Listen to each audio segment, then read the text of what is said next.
Ayan mga ka-5 na no. Yung pinaglilibangan ng mga ka-5 na ko dito. Pag walang ginagawa ay magtatabas-tabas at tataniman kung ano-ano lang. Para mayroon ay ulam kahit mga gulay pag dating ang panahon. Pansariling gamit lang namin dito. Katatabas lang yan, mga 2 weeks na.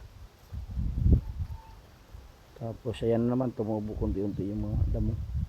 Pero yung iba kung mapansin mo, may mga kunting natubo dyan. Yan, mga pitsa yan, talong, pero kunti lang. Ayan o, yan ang pagilibangan namin dito. Mag ano kami, tatanim-tanim ng mga gulay. Saan ka nalilibang? Panglibangan lang namin. Saan ka nalilibang? Ngayon, yung makikita mo yung pinaka nasunog doon dulo. Yan, kay Master yan sinunog para tataniman daw niya ng ano, punguting kahoy.